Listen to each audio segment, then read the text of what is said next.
En tan solo segundos compartiremos la lectura sin comentarios del libro El conflicto de los siglos, escrito por Elena Harman de White.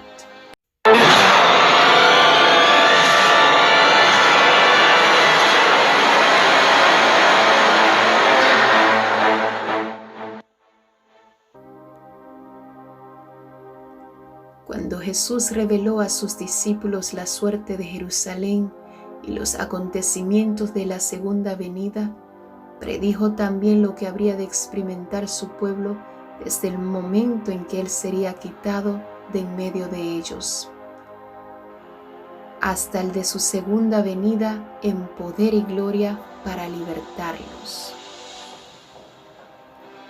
Desde el monte de los olivos vio el Salvador las tempestades que iban a azotar a la iglesia apostólica, y penetrando aún más en lo porvenir, su ojo vislumbró las fieras y desoladoras tormentas que se desatarían sobre sus discípulos en los tiempos de obscuridad y de persecución que habían de venir. En unas cuantas declaraciones breves de terrible significado, predijo la medida de aflicción que los gobernantes del mundo impondrían a la iglesia de Dios. Los discípulos de Cristo habrían de recorrer la misma senda de humillación, escarnio y sufrimientos que a Él le tocaba pisar. La enemistad que contra el Redentor se despertara iba a manifestarse contra todos los que creyesen en su nombre. La historia de la iglesia primitiva atestigua que se cumplieron las palabras del Salvador. Los poderes de la tierra y del infierno se coligaron para atacar a Cristo en la persona de sus discípulos.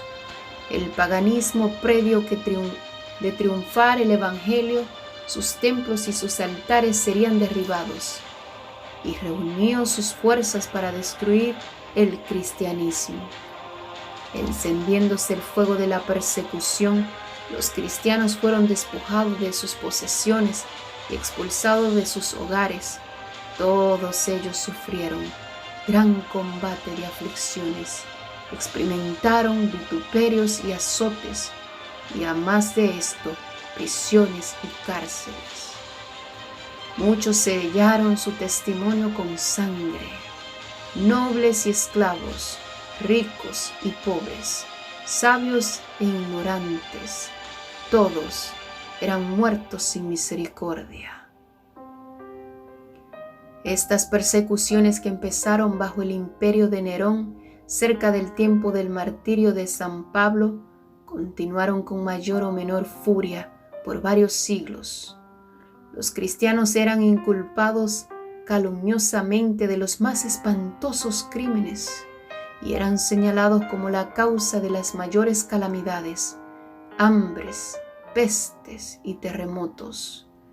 Como eran objeto de los odios y sospechas del pueblo, no faltaban los delatadores que por vil interés estaban listos para vender a los inocentes. Se les condenaba como rebeldes contra el imperio, enemigos de la religión y azotes de la sociedad. Muchos eran arrojados a las fieras o quemados vivos en los anfiteatros. Algunos eran crucificados, a otros los cubrían con pieles de animales salvajes y los echaban a la arena para ser despedazados por los perros. Estos suplicios constituían a menudo la principal diversión en las fiestas populares. Grandes muchedumbres solían reunirse para gozar de semejantes espectáculos y saludaban la agonía de los moribundos con risotadas y aplausos. Doquiera fuesen los discípulos de Cristo en busca de refugio, se les perseguía como animales de rapiña. Se vieron pues obligados a buscar escondite en lugares desolados y solitarios. Anduvieron destituidos, afligidos, maltratados, de los cuales el mundo no era digno. andando descaminados por los desiertos y por las montañas, y en las cuevas y en las cavernas de la tierra. Las catacumbas ofrecieron refugio a millares de cristianos.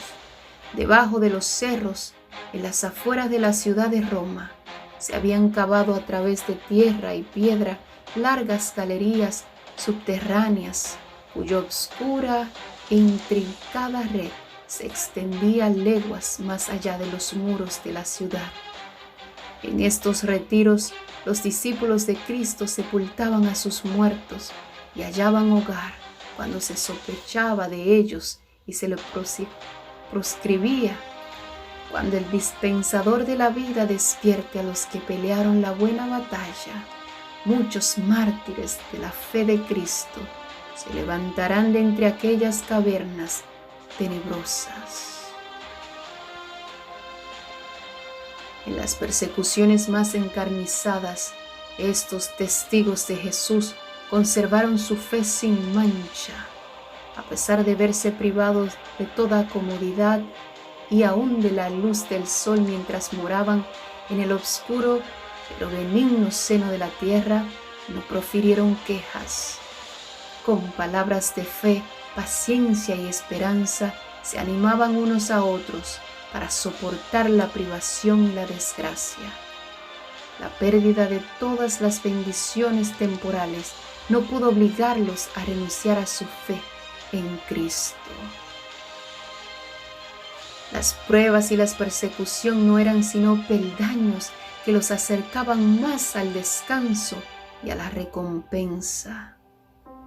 Como los siervos de Dios en los tiempos antiguos, muchos fueron muertos a palos, no admitiendo la libertad para alcanzar otra resurrección mejor. Recordaban que su maestro había dicho que cuando fuesen perseguidos por causa de Cristo, debían regocijarse mucho, pues grande sería su galardón en los cielos, porque así fueron perseguidos los profetas antes que ellos. Se alegraban de que se los hallara dignos de sufrir por la verdad, y entonaban cánticos de triunfo en medio de las crepitantes hogueras. Mirando hacia arriba por la fe, veían a Cristo y a los ángeles que desde las almenas del cielo les observaban con el mayor interés y apreciaban y aprobaban su entereza. Descendía del trono de Dios hasta ellos una voz que decía: sé fiel hasta la muerte y yo te daré la corona de la vida. Apocalipsis capítulo 2, verso 10. Vanos eran los esfuerzos de Satanás para destruir la iglesia de Cristo por medio de la violencia. La gran lucha en que los discípulos de Jesús entregaban la vida no cesaba cuando estos fieles portaestandartes caían en su puesto, triunfaban por su derrota. Los siervos de Dios eran sacrificados, pero su obra seguía siempre adelante. El evangelio cundía más y más, y el número de sus adherentes iban en aumento. Alcanzó hasta las regiones inaccesibles para las águilas de Roma. Dijo un cristiano, reconviniendo a los jefes paganos que atizaban la persecución: atorméntanos, condénanos, desmenúzanos, que vuestra maldad es la prueba de nuestra inocencia. De nada os vale vuestra crueldad. No era más que una instigación más poderosa para atraer a otros a su fe. Mas somos cuanto derramáis más sangre, que la sangre de los cristianos es semilla. Miles de cristianos eran encarcelados y muertos, pero otros los reemplazaban, y los que sufrían el martirio por su fe quedaban asegurados para Cristo y tenidos por Él como conquistadores. Habían peleado la buena batalla y recibirían la corona de gloria cuando Cristo viniese. Los padecimientos unían a los cristianos unos con otros y con su Redentor. El ejemplo que daban en vida y en su testimonio al morir era una constante ostentación de la verdad, y donde menos se esperaba, los súbditos de Satanás abandonaban su servicio y se alistaban bajo el estandarte de Cristo. En vista de esto, Satanás se propuso oponerse con más éxito al gobierno de Dios, implantando su bandera en la iglesia cristiana. Si podía engañar a los discípulos de Cristo e inducirlos a ofender a Dios, decaerían su resistencia, su fuerza y su estabilidad, y ellos mismos vendrían a ser presa fácil. El gran adversario se esforzó entonces por obtener con artificios lo que no consiguiera por la violencia. Cesó la persecución y la reemplazaron las peligrosas seducciones de la prosperidad temporal y del honor mundano. Los idólatras fueron inducidos a aceptar parte de la fe cristiana, al par que rechazaban otras verdades esenciales. Profesaban aceptar a Jesús como Hijo de Dios y creer en su muerte y en su resurrección, pero no eran convencidos de pecados ni sentían necesidad de arrepentirse o de cambiar su corazón. Habiendo hecho algunas concesiones, propusieron que los cristianos hicieran las suyas para que todos pudiesen unirse en el terreno común de la fe en Cristo. La iglesia se vio entonces en gravísimo peligro, y en comparación con él, la cárcel, la tortura y el fuego y la espada eran bendiciones. Algunos cristianos permanecieron firmes, declarando que no podían transigir. Otros se declararon dispuestos a ceder o a modificar en algunos puntos su confesión de fe y a unirse con los que habían aceptado parte del cristianismo, insistiendo en que ello podrían llevarlos a una conversión completa. Fue un tiempo de profunda angustia para los verdaderos discípulos de Cristo.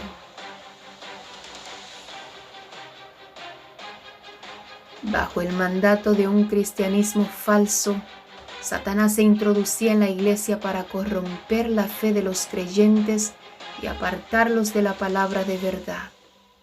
La mayoría de los cristianos consistieron al fin en arriar su bandera, y se realizó la unión del cristianismo con el paganismo.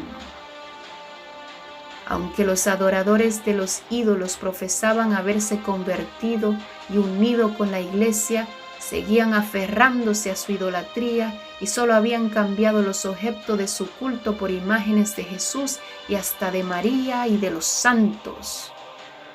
La levadura de la idolatría, introducida de ese modo en la iglesia, prosiguió su funesta obra.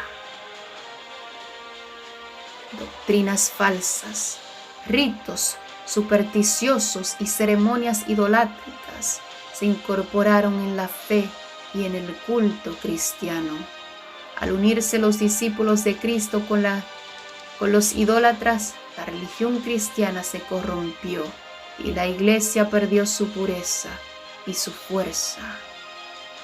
Hubo, sin embargo, creyentes que no se dejaron extraviar por esos engaños y adorando solo a Dios, se mantuvieron fieles al autor de la verdad. Entre los que profesan el cristianismo ha habido siempre dos categorías de personas: la de los que estudian la vida del Salvador y se afanan por corregir sus defectos y asemejarse al que es nuestro modelo, y la de aquellos que rehuyen las verdades sencillas y practican que ponen de manifiesto sus errores.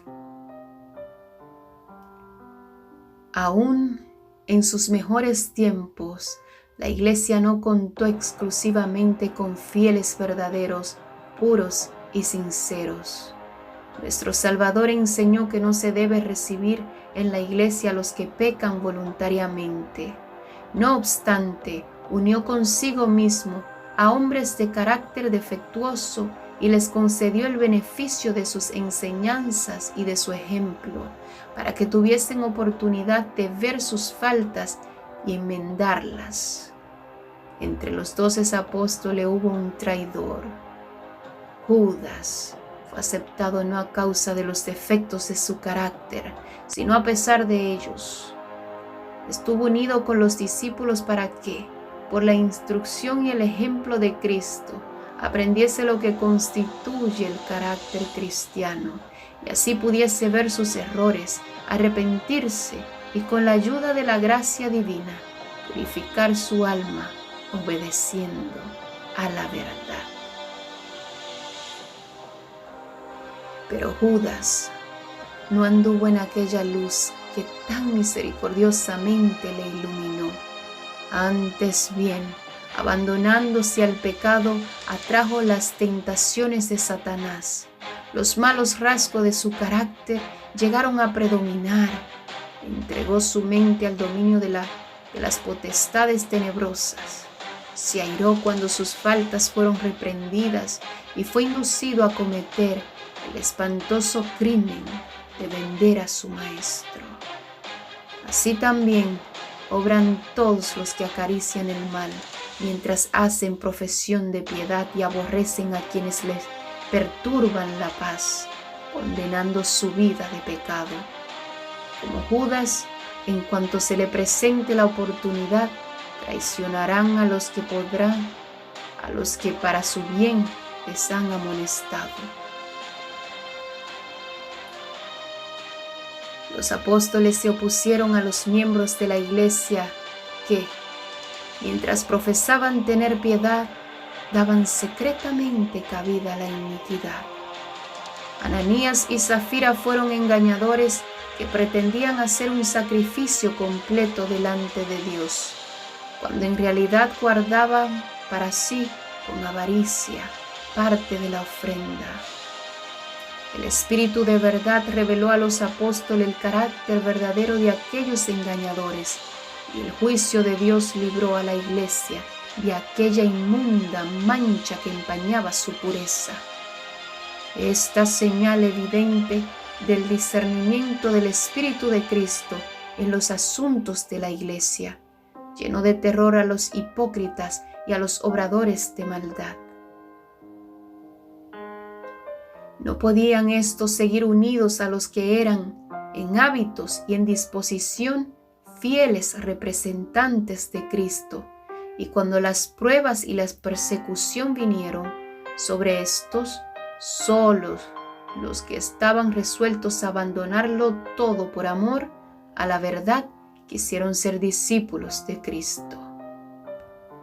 De modo que mientras continuó la persecución, la iglesia permaneció relativamente pura, pero al cesar aquella, se adhirieron a esta con versos menos sinceros y consagrados, y quedó preparado el terreno para la penetración de Satanás.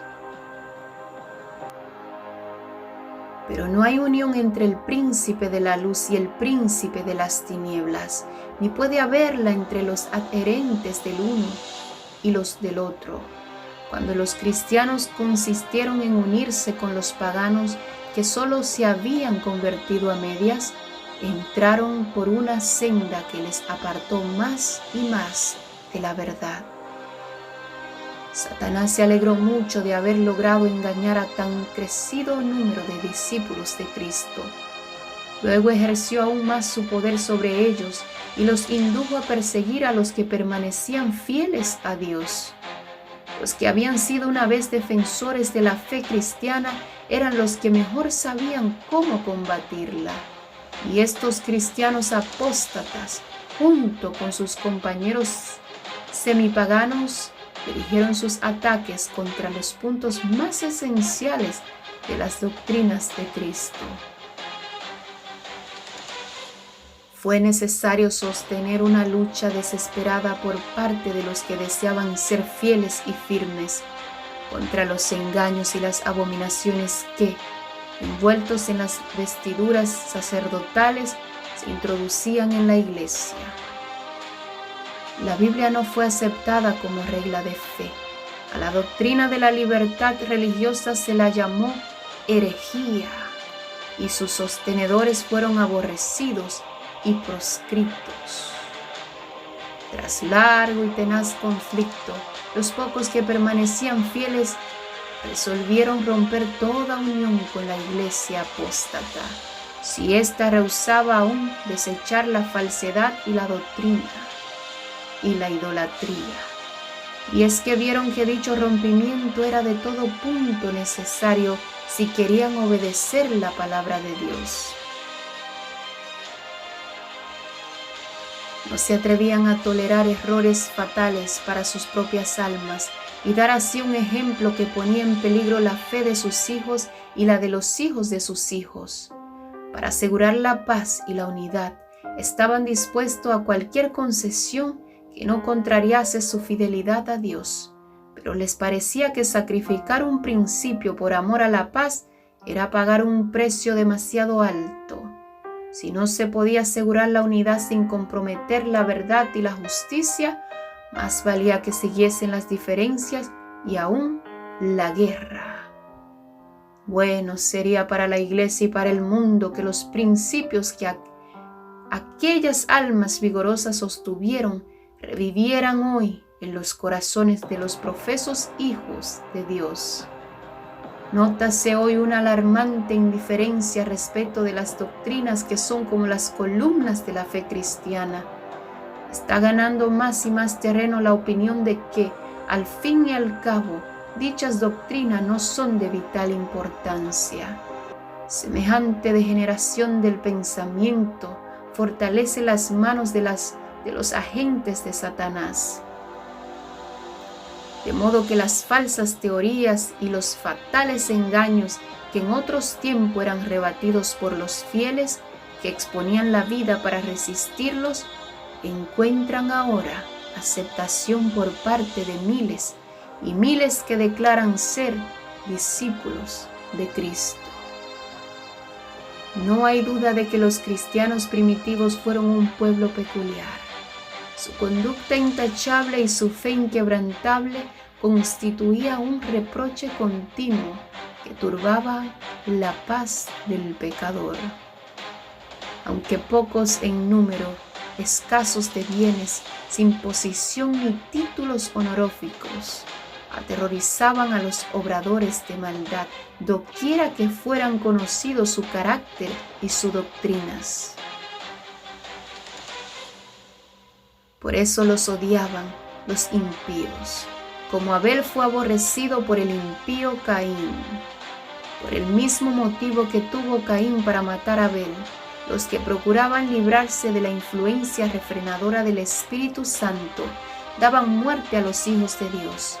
Por ese mismo motivo los judíos habían rechazado y crucificado al Salvador, es a saber, porque la pureza y la santidad del carácter de éste constituían una represión constante para su egoísmo y corrupción. Desde el tiempo de Cristo hasta hoy, sus verdaderos discípulos han despertado el odio y la oposición de los que siguen con deleite los senderos del alma. ¿Cómo pues puede llamarse el Evangelio un mensaje de paz? Cuando Isaías predijo el nacimiento del Mesías, le confirió el título de Príncipe de Paz. Cuando los ángeles anunciaron a los pastores que Cristo había nacido, cantaron sobre los valles de Belén: gloria en las alturas a Dios, y en la tierra paz, buena voluntad para con los hombres.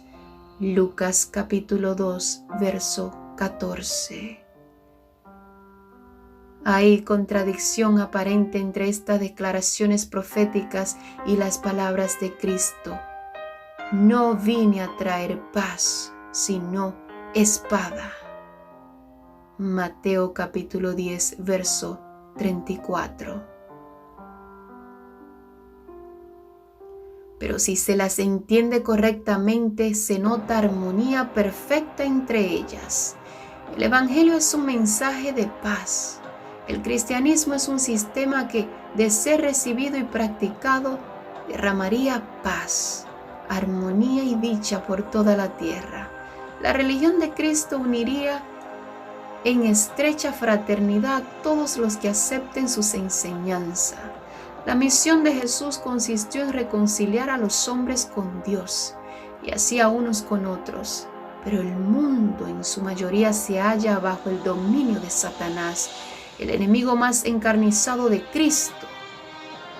El Evangelio presenta a los hombres principios de vida que contrastan por completo con sus hábitos y deseos, y por esto se rebelan contra él. Aborrecen la pureza que pone de manifiesto y condena sus pecados, y persiguen y dan muerte a quienes los insta a reconocer sus sagrados y justos requerimientos. Por esto, es decir, por los odios y disensiones que despiertan las verdades que traen consigo, el Evangelio se llama una espada.